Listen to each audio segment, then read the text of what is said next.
That's the BBC all over. Stacey, we found your calling.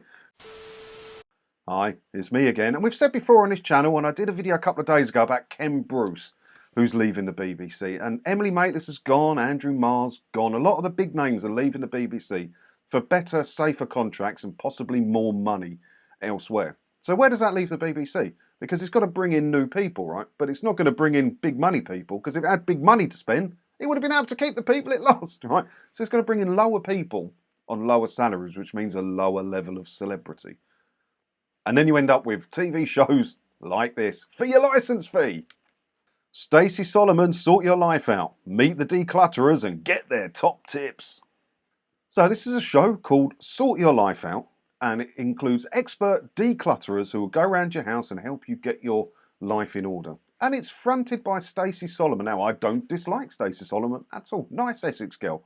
But she's not what you would expect to be presenting something like this, isn't it? When she come up through reality TV, I think she's done a bit with Loose Women as well. Not that I would ever watch that thing, but I believe she's been on it, right? Correct me if I'm wrong.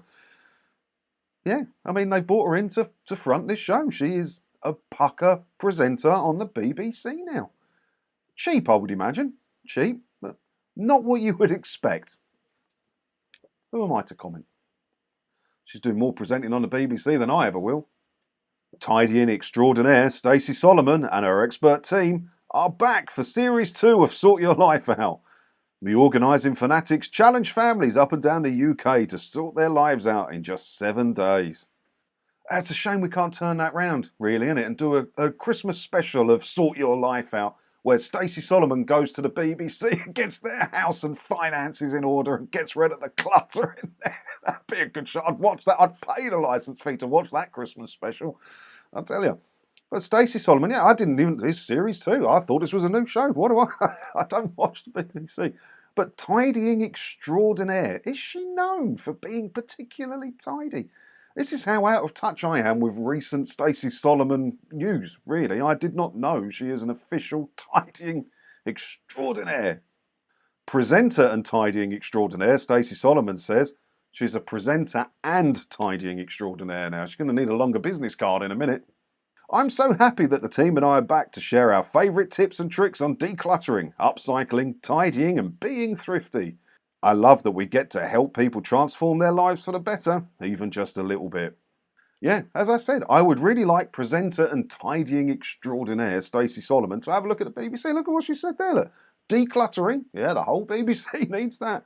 Upcycling, whatever that is, taking old crap and making it better, I believe. That's the BBC all over. Stacey, we found your calling. Tidying and being thrifty, all things the BBC need to learn. They've got the experts. She's a tidying extraordinaire and a professional presenter. Do the Christmas special, Stacey Solomon. Go to the BBC and sort out their clutter. Yeah, it goes to show how out of touch I am with current BBC shows, doesn't it, really? If this is season 2 and I click that thinking, there's a new show with Stacey Solomon being a presenter and an expert tidier. It's the first I've heard of it. I don't watch BBC stuff, do I? And it's stuff like this that makes me glad I don't. Because, as I said, with the bigger names leaving, you've got to go further down the ladder because they need to save money. And this is the kind of show that you end up with. As entertaining as it may be, is this what the nation's leading broadcaster that once led the world in broadcasting should be putting out? Does this not seem more of a Channel 4 or a Channel 5 thing? It's a bit lowbrow for the BBC, isn't it? Who claim that they're some posh channel and above having advertising because we're so important. This is the sort of thing you're paying for with your licence fee, when if we didn't have a licence fee, you could watch this for free on Channel 5 just with some ads in it. I don't know. Let me know what you think about it all down in the comments below. And as always, thanks for watching.